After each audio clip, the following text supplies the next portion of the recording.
तो आज मुकाबला में हम बहस करने जा रहे हैं उत्तर प्रदेश में ब्राह्मण किसकी सरकार बनाएगा, और ये हम क्यों कह रहे हैं। देखिए, सभी दल ब्राह्मणों को अपनी ओर करने के लिए सियासी जुगत भिड़ा रहे हैं, वो भी तब जब ब्राह्मण वोट पूरे प्रदेश में मात्र 10 से 12% तक ही है। लेकिन यह भी सच है कि ब्राह्मण मतदाता उत्तर प्रदेश में डिसाइडिंग शिफ्टिंग वोट की तरह से काम करता है। जिसके पक्ष में खड़ा हो जाता है उसकी सरकार बन जाती है। इसलिए आज हम करेंगे चर्चा, और 4 बेहद खास मेहमान हमारे साथ जुड़े हुए हैं। राजनीतिक विश्लेषक संगीत रागी हमारे साथ है, बीएसपी की ओर से प्रवक्ता फैजान खान हमारे साथ है, समाजवादी पार्टी की ओर से अनुराग भदौरिया है, और बीजेपी की ओर से हमारे साथ प्रवक्ता के शर्मा है। और सबसे पहले शुरुआत के शर्मा जी मैं आप ही से कर रही हूं। ब्राह्मण वोट भारतीय जनता पार्टी के लिए भी कितना जरूरी है, इसका अंदाजा इसी बात से लगाया जा सकता है कि आशीष मिश्रा के नाम पर अजय मिश्र टेनी की बर्खास्तगी की मांग पर विपक्ष अड़ा हुआ है, लेकिन आपका ब्राह्मण वोट दरक ना जाए इसलिए विपक्ष कहता है कि आप फैसला नहीं ले पा रहे हैं। देखिए मीनाक्षी जी, सबसे पहली बात तो यह है कि जो उत्तर प्रदेश में हमारे लिए सभी वर्गों का वोट महत्वपूर्ण है। सभी वर्ग, सभी जाति, सभी धर्म, हम सभी लोगों से जाकर अपने विकास के काम के आधार पर जनता से वोट मांग रहे हैं, और जनता हमें आशीर्वाद देगी और भारी बहुमत से हमें जिताएगी, ये हमें पूरा विश्वास है। तो इसलिए ये कहना कि एक वर्ग विशेष, ऐसा नहीं है, बल्कि हम सभी वर्गों के सामने जो है अपनी बात कर रहे हैं। और निश्चित तौर पे जो हमने डेवलपमेंट के काम किए हैं, यदि हमने सड़कें बनाई हैं तो उसमें सभी जाति, सभी धर्म, सभी वर्ग के लोग चलते हैं। यदि हमने वहाँ गैस कनेक्शन मुफ्त में दिया है तो हमने कोई जाति भेद नहीं किया है।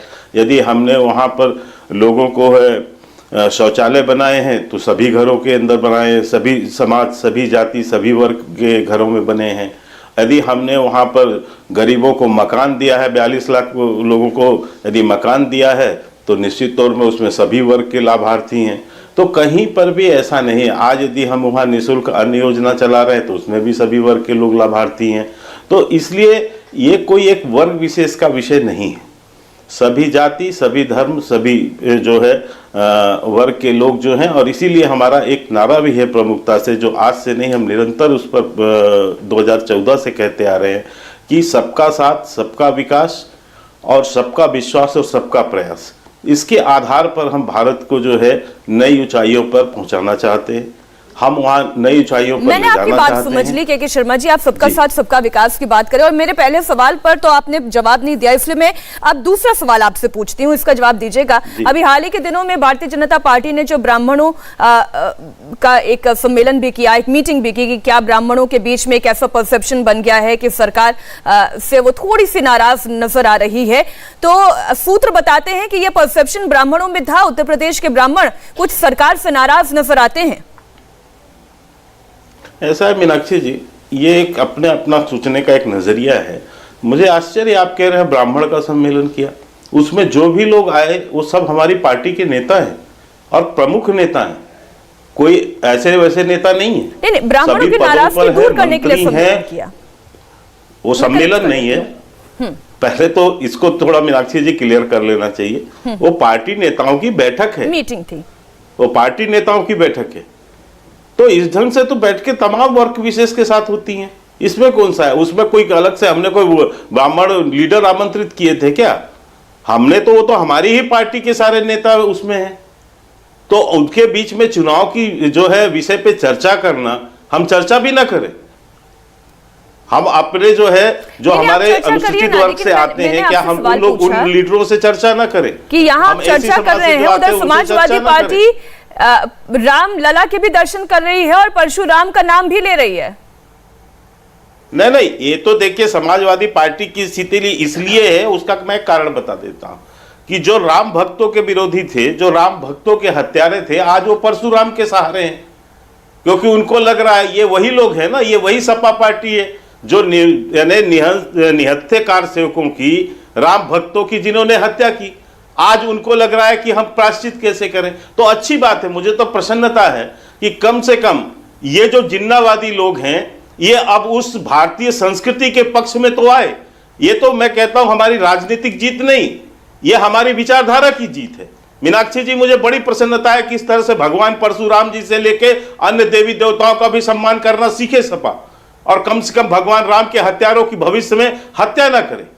तो इसलिए हम ये कहते हैं कि हमारे, मुझे प्रसन्नता है वैदिक संस्कृति को जो है ये मानने लगे हैं, सोचने लगे हैं। नहीं तो ये तो जिन्ना इनके लिए प्रमुख है, ये तो जिन्नावादी संस्कृति को विरासत को लेकर चलने वाले हैं। इनके नेता तो मुगलों की संस्कृति को भी अपनाने की बात करते हैं। तो अनुराग जी, माथे पर तिलक लगाकर अखिलेश यादव नजर आए, हाथों में फरसा उन्होंने थाम लिया। भारतीय जनता पार्टी ये कहती है कि जिन्नावादियों को हमने वैदिक संस्कृति का भान दिला दिया। देखिए, भारतीय जनता पार्टी को आपको पता ही है, झूठी पार्टी है, जुमलेबाज पार्टी, इसके बारे में बात ही मत करो। इनको तो अगर भारतीय संस्कृति की बात करते हो, भारत की संस्कृति के बारे में नहीं पता। भारत की संस्कृति ये नहीं कहती कि महिलाओं का चीरन आपकी सरकार में होगा और आप उनके पास कोई कार्रवाई नहीं करेंगी। भारतीय संस्कृति कभी नहीं कहती कि यहाँ पे किसानों को रौंद दिया जाए और रौंदने वाले के पिताश्री को गृह राज्य मंत्री बना दिया जाए। भारत की संस्कृति कभी नहीं कहती है कोविड काल में अपनों के लोग तड़प तड़प के मर जाए और सदन के अंदर में खड़े होकर बोलो कि यहाँ किसी व्यक्ति की मौत नहीं हुई। हिंदुस्तान की संस्कृति ये नहीं कहती है जहां महंगाई बेरोजगारी से लोग आत्महत्या कर रहे हो और आप उनके बारे में चर्चा करने के लिए तैयार नहीं हो। भारतीय संस्कृति कभी ये नहीं कहती कि आप समाज के अंदर में नफरत डाल के राजनीति करो। भारतीय संस्कृति कभी ये नहीं कहती आप एक दूसरे से लड़ाओ। भारतीय संस्कृति कभी ये नहीं कहती है कि आप हिंदुस्तान के अंदर में नफरत का जहर घोल के सत्ता पालो। भारतीय संस्कृति को अभी आपको बहुत जानने की जरूरत है, क्योंकि आप भारतीय संस्कृति को नहीं जानते। भारतीय संस्कृति हमेशा एक ही बात कहती है कि कैसे आपस में भाईचारा हो, कैसे हमारा भारत उन्नतशील बने, कैसे विकास के रास्ते पे जाए, कैसे यहाँ महिलाओं को सम्मान मिले, कैसे सभी को रोजगार मिले, कैसे लोग यहाँ संपन्न हो, कैसा कोई बेरोजगार ना यहाँ पे रहे, वो यहाँ पे किसी तरह का किसी व्यक्ति को बिना खाए सो ना पाए। ये हिंदुस्तान की संस्कृति और संस्कार है जिससे आप कोसों दूर है। आपको सिर्फ एक ही चीज समझ में आती है कि हम यहाँ। लेकिन अनुराग जी, एक सवाल इसलिए उठता है क्योंकि आपके विरोधी ये कहते हैं कि 30 साल के बाद आपको परशुराम जी का मंदिर बनाने की याद आई, फरसा हाथ में अखिलेश जी को उठाने की याद आई, तिलक लगाने की याद आई। आप इससे पहले तो रामलला के दर्शन करने नहीं गए, अब ये हृदय परिवर्तन क्यों हुआ है? मैं तो आपसे भी कहूंगा और आग्रह करूंगा कि आप एक बार चले जाइए उनके यहाँ सैफई, कितना पुराना वहां बजरंगबली का मंदिर है और वहां पे कितनी भव्य मूर्ति जो वहां पे लगाई गई है कृष्ण भगवान की, एक बार देख के आइए तो शायद आपको एहसास हो जाएगा। ये वो लोग हैं आपके सामने, अभी मैं सुनाऊंगा, इनसे भी सुनिए, इनसे भी सुनूंगा अभी मैं और खुद भी सुनाऊंगा स्तुति। ये देखे कितनी स्तुति सुना पाते हैं। ये सब रंगे सियार हैं, इनको भगवान से कोई लेना देना नहीं है। भगवान से अगर लेना देना होता तो भगवान के बच्चे यहाँ बिना ऑक्सीजन के तड़प के मर नहीं रहे होते। भगवान से लेना देना होता तो भगवान के बच्चे जो किसान 700 किसान अपना हक पाने के लिए उनकी मौतें हो गई, उनके बारे में इन्होंने सोचा नहीं। और उन्हीं किसान के बच्चे जो आज अनाथ है, उन्हीं किसान की हमारी आपकी मां बहनें जो विधवा हो गई हैं, उनकी आर्थिक मदद करने के लिए भी तैयार नहीं है। अरे भैया, वो खालिस्तानी पाकिस्तानी नहीं है, वो किसान के परिवार, वो हमारे अपने हिंदुस्तानी है, हिंदुस्तानी बच्चे हैं, हिंदुस्तानी मां बहनें हैं। उनके लिए आर्थिक मदद करने को क्यों तैयार होते? किसने आपको रोका?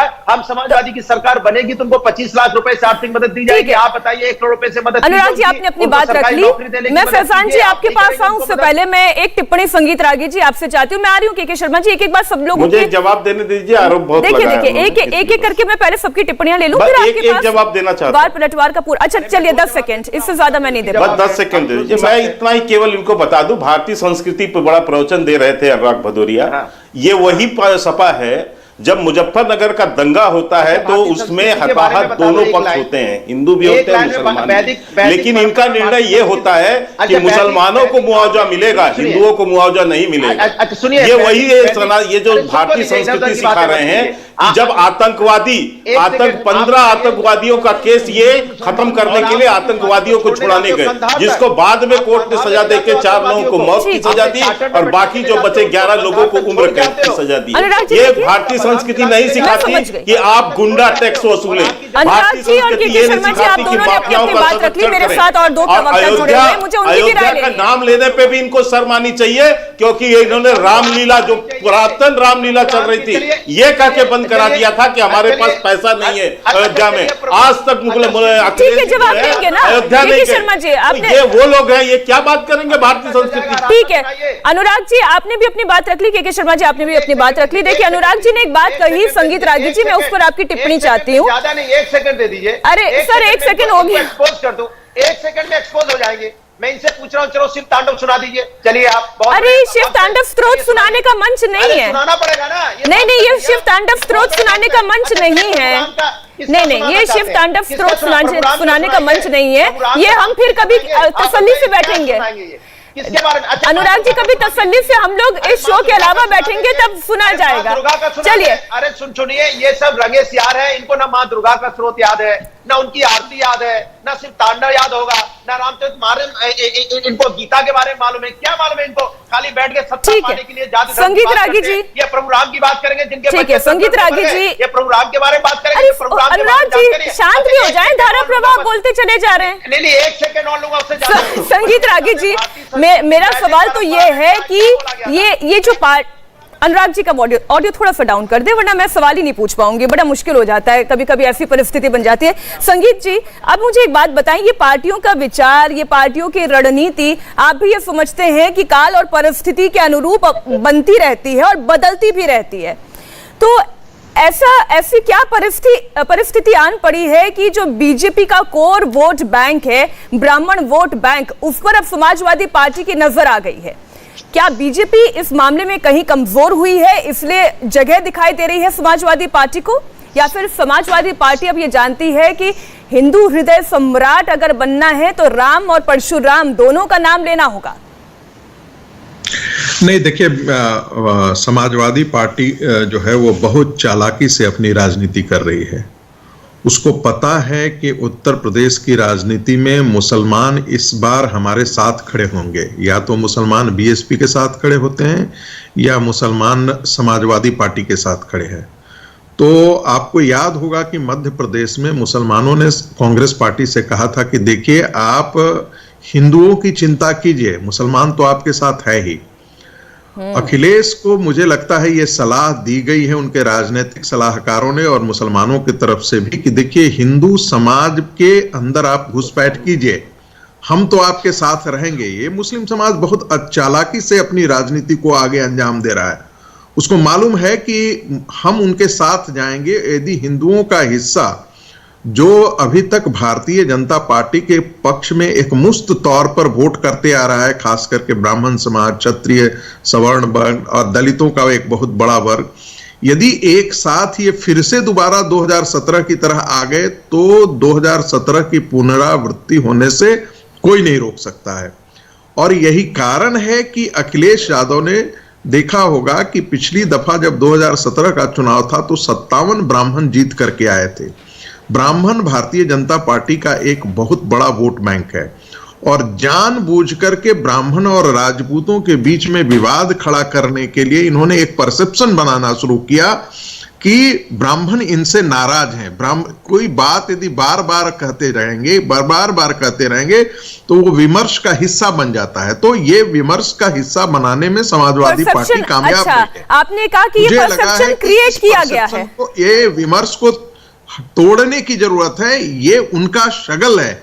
और जहां तक ब्राह्मणों का सवाल है तो ये ब्राह्मण कैसे भूलेगा कि जब अखिलेश यादव की सरकार थी और एक ब्राह्मण आईएएस व्यक्ति थे, अधिकारी थे, उनका मैं नाम नहीं लेना चाहूंगा, वो राम मंदिर के संदर्भ में एक वार्ता के लिए इनिशिएटिव करना चाहते थे, उनको वहां से तुरंत हटा दिया गया, उनके खिलाफ विभागात्मक कार्रवाई करने के लिए काम शुरू कर दिया गया।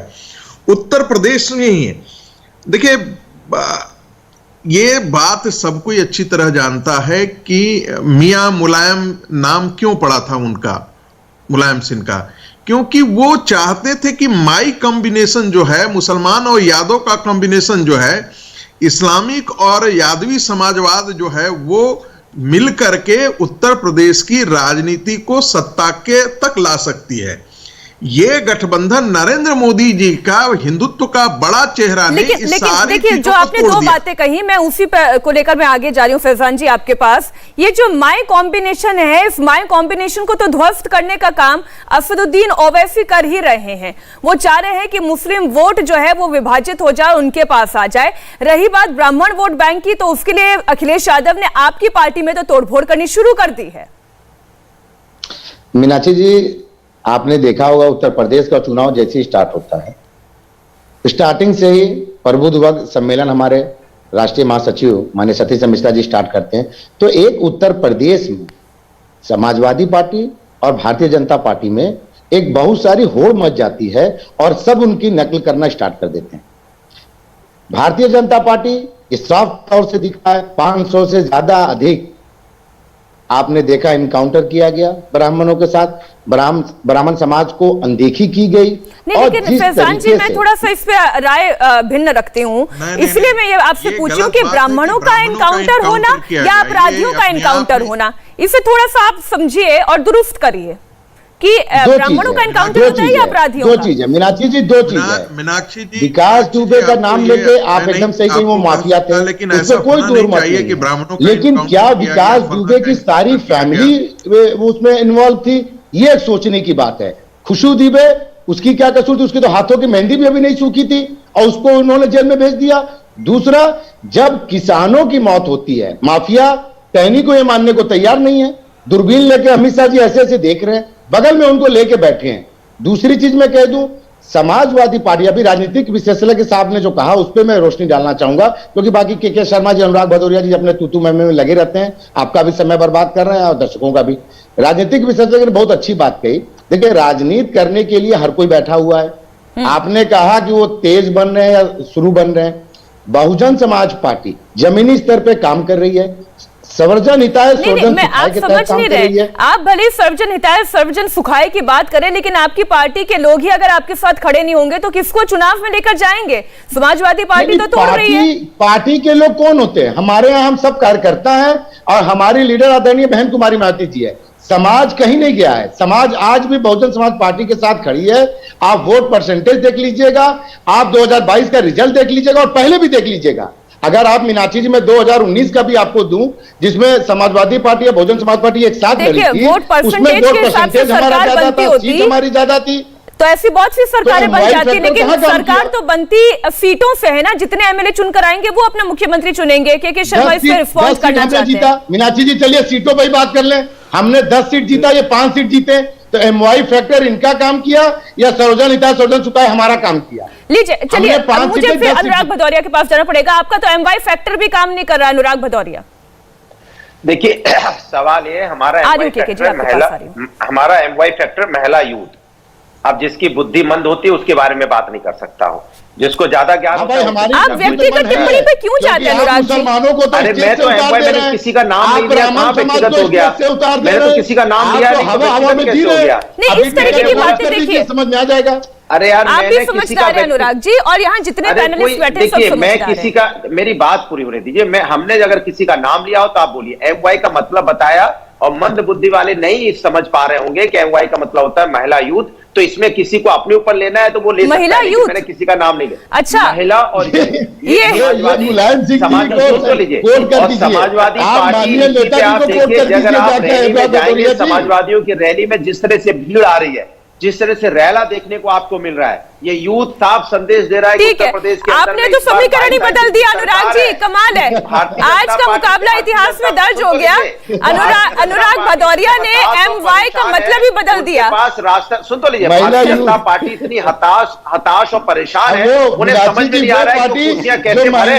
सबसे ज्यादा अपमान किया, लगे, कलेक्टर भी लगे, उनके यहाँ तो अधिकारी भी लगे, कुर्सियां भरी जाए। अरे चुप कराइए ना, कैसे ऐसे डिबेट होगी? मैं अपनी बात कह रहा हूं, मुझे बोलने का मौका दिया जाए। मैं कह रहा हूं कि भारतीय जनता पार्टी को ये चिंता इस बात की सता रही है कि उनकी कुर्सियां कैसे भरे। उनके 1000-2000 आदमी आ रहे हैं और उसी में बौखला जा रहे हैं, परेशान हो जा रहे हैं। अपनी राजनीति को शिफ्ट करते रहे, जाति धर्म की तरफ, महंगाई बेरोजगारी पर चर्चा ही नहीं करना चाह रहे। अनुराग जी, फैजान जी, आप सभी लोग बने रहिए। देखिए, एक एक टिप्पणी में लेती चलती हूँ, क्योंकि इंपॉर्टेंट बात यह है कि मुस्लिम और यादव समीकरण को आज अनुराग भदौरिया कहते हैं, ये महिलाओं की और यूथ की पार्टी है।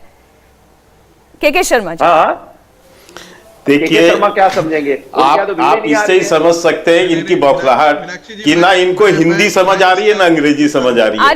किसी का हिंदी बोल रहे हैं, किसी का अंग्रेजी बोल रहे हैं, इसे समझ सकते हैं कि प्योर झूठ बोल रहे हैं। एमवाई का मतलब पूरे राजनीतिक, आप किसी भी पॉलिटिकल पंडित से एनालिसिस ले लें, वो यही बताएंगे कि ये जो है मुस्लिम और यादव समीकरण को, और ये समीकरण यही नहीं बिहार में भी चलता है। लेकिन जब भी फैजान साहब इतना बड़ा जो ब्राह्मणों पर ज्ञान बांट रहे थे, मैं इनको याद दिला दूं, पता नहीं फैजान साहब को स्मरण है कि नहीं, ये वही बीएसपी है फैजान साहब जिसका नारा होता था, तिलक तराजू और तलवार और इनको मारो जूते चार। ये आप, ये बीएसपी का नारा है, जिस पार्टी के आप प्रवक्ता हैं। तो ये जो आप नारा लगाकर जो ब्राह्मणों को और जो है लोगों को जिस तरह से जूते मारने की बात करते थे, तो ये ब्राह्मण वर्ग, ब्राह्मण समाज या प्रकाश इसको बहुत अच्छे से जानता है। और जिस तरह से आपने मायावती जी ने अपने शासनकाल में जो अत्याचार किया लोगों के ऊपर करवाया, वो भी लोगों को पता है कि किस तरह से जो है फर्जी केसेस जो है लगे उनके ऊपर SC एक्ट के। तो इसलिए आप जो है इससे वंचित नहीं है, वो अलग बात है, क्योंकि आपको ये समझ में आया कि सचिन चंद्र मित्रा को सामने करके जो है ब्राह्मणों को लुभा सकते हैं। आज भी लेकिन ऐसा संगीत रागी जी, अब दो बातें, मैं फिर दो बातों को लेकर आपके पास आ रही हूँ। पहली बात तो ये कि कहीं ऐसा तो नहीं कि मुस्लिम यादव समीकरण ही समाजवादी पार्टी से छिटक जाए, वो ब्राह्मणों को लुभाने के लिए चल रहे हैं। क्योंकि कुछ तस्वीरें मुझे याद आती है जब अखिलेश यादव को जालीदार टोपी में हमने देखा, और अब एक तस्वीर दिखाई देती है कि जब अखिलेश यादव तिलक लगाते हैं, हाथों में फरसा पकड़ते हैं। ये जरा थोड़ा समझाएं कि क्या ये समाजवादी पार्टी के लिए मजबूरी बन गया है या ये मौके में चौका मारने की कोशिश है? देखिए मीनाक्षी जी, ये प्रतीकों की राजनीति का जमाना चला गया है। ये 70 की राजनीति हुआ करता था। आप जरा अंदाजा लगाइए कि राहुल गांधी ने कितना जनेऊ पहना, कोर्ट के अंदर जनेऊ पहना, कोर्ट के बाहर जनेऊ पहना, गले में लपेटा, हाथ में लपेटा, एक मंदिर से दूसरे मंदिर गए, तीसरे मंदिर गए, सारे मंदिरों का भ्रमण करके आए। लेकिन जो पार्लियामेंट के चुनाव थे उसमें आपको नतीजा साफ दिखा। तो हिंदू समाज भी ये बेहतर तरीके से ये बात जान गया है कि समाजवादी पार्टी शासन होने का मतलब उत्तर प्रदेश में एक फिर से मुसलमानों का शासन, अपरोक्ष तौर पे मुसलमानों का शासन खड़ा हो जाएगा उत्तर प्रदेश में। फिर से मुजफ्फरनगर जैसे दंगे होंगे। ये दंगा रहित प्रदेश जो बना है वो दंगा सहित प्रदेश में खड़ा हो जाएगा आने वाले दिनों में। बीएसपी की सत्ता में यदि आती है तो वही स्थिति यहां भी रहेगी, क्योंकि मुस्लिम दबाव इन पर बहुत ज्यादा भारी रहता है। नतीजा यह है कि कंप्रोमाइज करेंगे। सवाल इससे थोड़ा सा भिन्न था। मेरा सवाल यह था कि कहीं ऐसा तो नहीं कि जिनको लुभाने के लिए समाजवादी पार्टी आगे बढ़ चली है, उनको लुभाते लुभाते अपने कोर वोट बैंक को दूर कर दे? नहीं, मैं इसलिए कह रहा हूं कि दोनों चीजें जाएंगी। एक कहा जाता है ना कि जो धुर्वाणी परित्यज्य अधुर्वाणी निसेवते ध्रुवाणी तस्य नश्यन्ति अधुर्वम नष्टमेव हुई। जो निश्चित को छोड़ करके अनिश्चित की तरफ जाता है तो उसका जो निश्चित है वो भी खत्म हो जाता है, और अनिश्चित तो पहले से ही अनिश्चित है। तो इसमें कोई दो राय नहीं। आज के दिन में जो ओबीसी का वोट बैंक था वो पहले ही यादवों से, समाजवादी पार्टी से छिटका हुआ था। ओबीसी का मतलब यादवी समाजवाद था समाजवादी पार्टी के लिए। लेकिन पिछले 5 साल के अंतर्गत यादव समाज ने भी देखा है कि उनके लिए भारतीय जनता पार्टी की सरकार ने क्या काम किया है। ये जो कह रहे थे कि से महिला यूथ नहीं, वो महिला और यूथ दो ही हैं, एक भैया हैं और एक भाभी हैं। कहना ये भूल गए मेरे मित्र। ये वो कह रहे हैं कि महिला का मतलब अखिलेश की पत्नी, अखिलेश जी की पत्नी, और युवा का मतलब अखिलेश भैया। यानी ये भैया भाभी का ही कॉम्बिनेशन के तौर पर ये देख रहे हैं कि महिला, ये जो यूथ और महिलाओं का जो समीकरण ये बता रहे हैं। यूथ इसलिए नहीं जुड़ेगा क्योंकि यूथ को ये जातीय विमर्श से यूथ अपने आप को बाहर रखना चाहता है। ठीक है, वो भारत के अपने आप को वो भारत से जोड़ना चाहता है। देखिए, पॉइंट टेकन। अनुराग जी, जो संगीत रागी जी ने कहा कि आप अनिश्चित के पीछे भागते भागते अपने निश्चित को भी अनिश्चितता में डाल रहे हैं, पहली बात ये। और दूसरी बात जो उन्होंने कहा कि ये भैया और भाभी का ही समीकरण है। देखिए, आपको मैंने बोला था भारतीय जनता पार्टी को हिंदुस्तान की संस्कृति से कोई लेना देना नहीं है। ये भी भारतीय जनता पार्टी का हिस्सा है। लिख के बैठते हैं कि हम राजनीतिक विशेषज्ञ, बोलते हैं भारतीय जनता पार्टी की भाषा। आप बात करते करते घर तक पहुंच जाते हैं, व्यक्तिगत हो जाते हैं। ये किसी की पत्नी की बात करना शुरू कर देते हैं। ये भारतीय संस्कृति को शोभा देता है क्या? या हम किसी की पत्नी की बात करना शुरू करते हैं, शोभा देता है क्या? हमने महिला यूथ का मतलब मैं बोलने लग जाऊं शर्मा जी की पत्नी या आपकी पत्नी, पारिवारिक पार्टी को मैंने पारिवारिक पार्टी भाषा का इस्तेमाल करते, मुझे ये नहीं समझ में आता है। आप राजनीतिक बात बोलते बोलते बीजेपी की चापलूसी करते करते आप अनुराग भाई इतना क्रोधित होने की आवश्यकता नहीं है। मैंने तो भैया भाभी की पार्टी बोली है। महिला यूथ में आपको यही दिखाई पड़ रहा है। महिला भैया भाभी किसी की की पत्नी दिखाई पड़ती है, अरे महिला किसी की बहन एक भी होती ही है, महिला परिवार किसी की की माँ भी होती है, पत्नी भी होती है, बेटी भी होती चाचा है। भी सांसद, भतीजा भी सांसद, बहू भी सांसद, चक्कर में क्या होगा, परिवार के लोग भी सांसद, को गिरा दोगे विधायक, कि हमेशा व्यक्तिगत हो ऐसी जाओगे। पार्टी समाज को कैसे दिशा दे सकते हैं जो अपने परिवार तक सीमित रह जाए? आप किसी के परिवार में घुस जो जाओगे। पार्टी अपने परिवार संगीत जी, भारतीय जनता पार्टी को महिला और ठीक है। उत्तर प्रदेश अनुराग जी, की संस्कृति के बारे में अंदाजा ही नहीं है। इनसे बात करो महिला युद्ध का तो परिवार में घुस जाएंगे। कमाल की बात है भाई। ठीक है, दोनों ही लोग एक साथ बोलेंगे, हम कैसे समझेंगे? अनुराग जी, मेरे दूसरे सवाल के जवाब पर आप आए।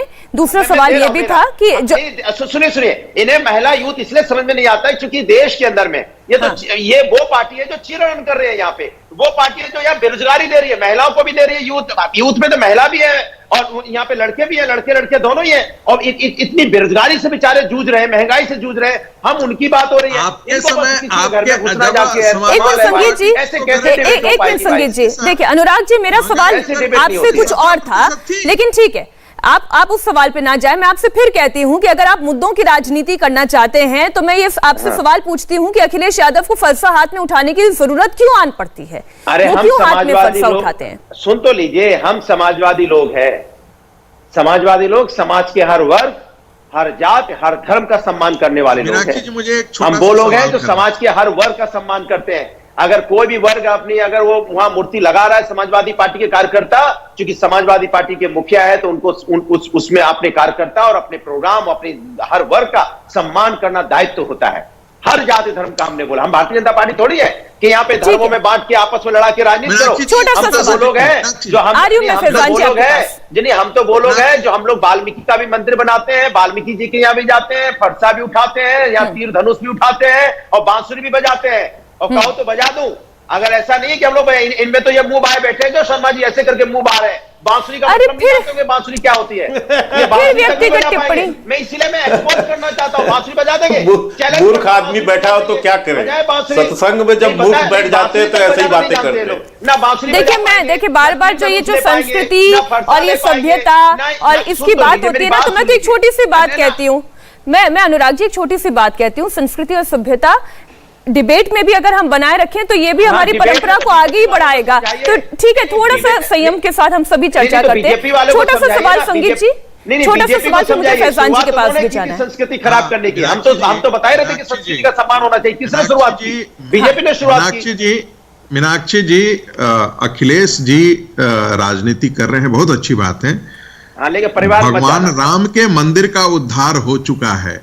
काशी विश्वनाथ 90% उद्धार किया जा चुका है और इसका दोनों का श्रेय भारतीय जनता पार्टी को जाएगा। मैं गलत बात कह रहे हैं, गलत बात कह रहे हैं संगीत राजी जी। ये माननीय सुप्रीम कोर्ट का जो है फैसला है, आप इसे अपना ना बताएं। संगीत राजी जी, आप इसे अपना ना बताएं। वहां पर मथुरा में भगवान कृष्ण की जन्मभूमि फैजान जी आप अपनी बात रख लें। फैजान जी आप अपनी बात रख लें। वो ये कह रहे हैं कि वो तो सुप्रीम कोर्ट का काम था, ये सुप्रीम कोर्ट मंदिर बनाने का काम कर रही थी। मीनाक्षी जी जो बार बार ये लोग बातें राम मंदिर की करते हैं, ये आप सबको पता है माननीय सुप्रीम कोर्ट के हवाले से ये ऑर्डर आया और ये बहुत अच्छा हुआ, क्योंकि अगर इनके हवाले से ये ऑर्डर निकल आता तो जब माननीय सुप्रीम कोर्ट ने राम मंदिर बनाने का वो दिया, ऑर्डर किया, तब ये जमीन वहां पे बेच खरोच को उसको वो कर रहे हैं, घोटाला कर रहे हैं, भ्रष्टाचार कर रहे हैं।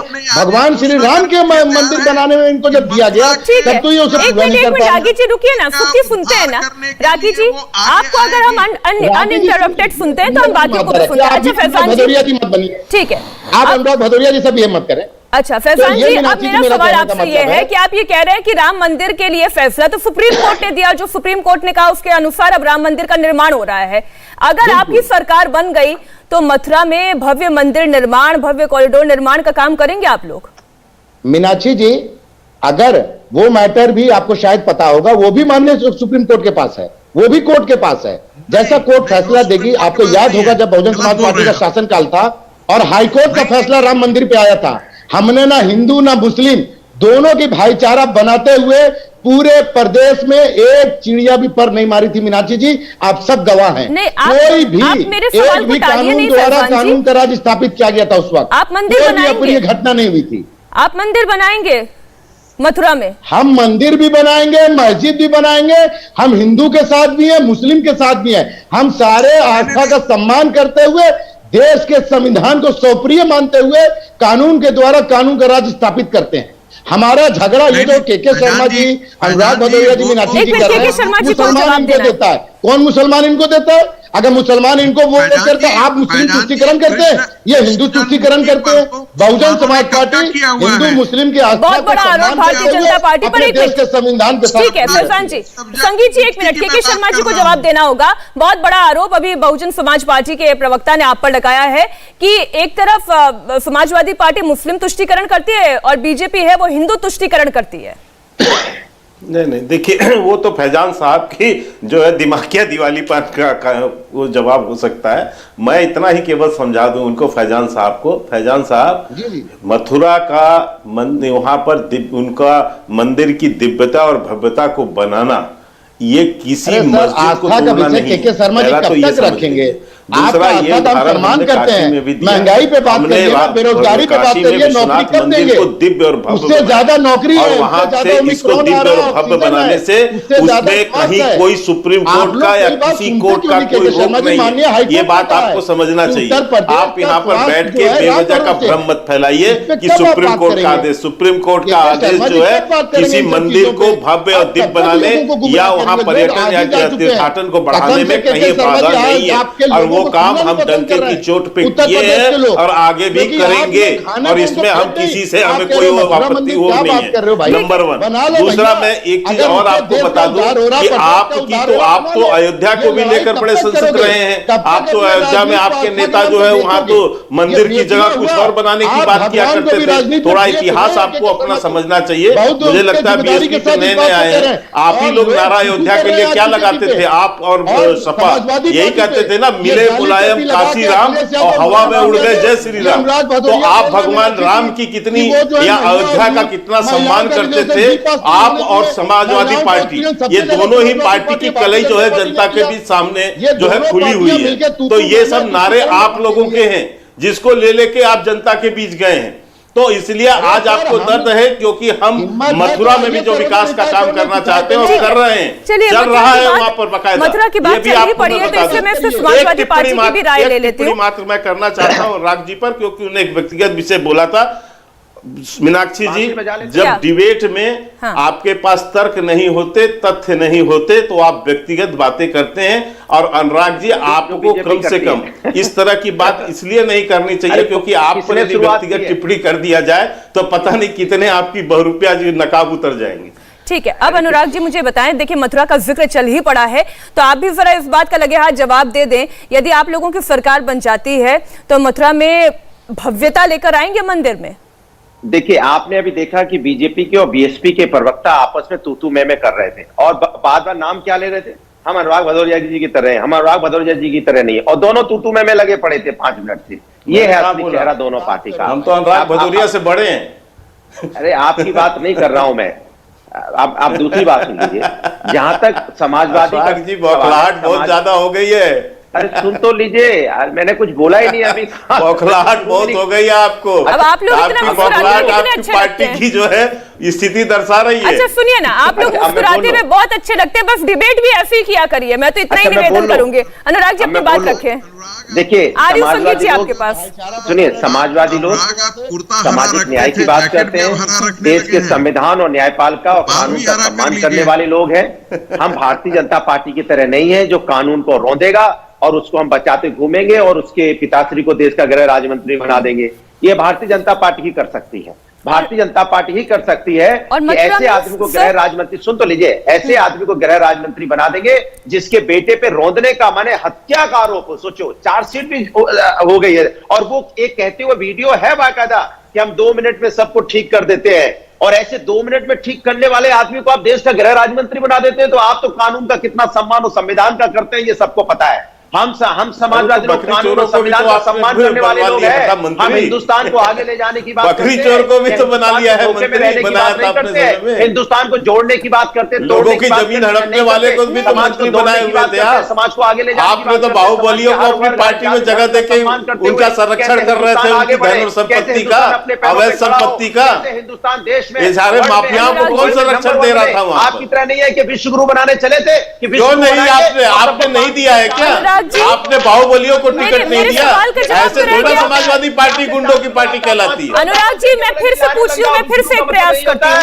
कि हमारी सब्सिडी पे अनुराग जी, मैं फिर से एक प्रयास करती हूँ। आपने नहीं रखी। मीनाक्षी जी। अनुराग जी, मैं फिर एक प्रयास करती हूँ, क्या मथुरा में अगर आपकी सरकार बन गई तो भव्यता लाएंगे मंदिर में? और आप कह रहे थे विश्व गुरु बनाएंगे, अरे अनुराग जी, मेरी आवाज आ रही है आप तक? आपको गरीब बनाएंगे और आपको रेंगने पे मजबूर मैं करेंगे। कनेक्शन दुरुस्त करवा दी, अनुराग मैं जी, कनेक्शन पानी दुरुस्त करवा दी, शायद मेरी आवाज जा रही पानी है। पियो। रागी जी, अनुराग पानी पी लो, पानी पी लो। रागी जी, अनुराग जी पानी पी लो। हमारे ऐसा तो है, देखना पड़ेगा। मीनाक्षी जी, हम 5 देखिए, करोड़ हम का इसीलिए देंगे, अनुराग भाई, अनुराग भाई, अनुराग भाई, हम बात कर रहे हैं अनुराग भाई, महंगाई कैसे दूर करें, भगवान श्री हम बात कर रहे हैं एक नौजवानों मिनट को फैजान जी, रोजगार मैं कैसे- संगीत रागी जी का रिएक्शन लेती हूँ।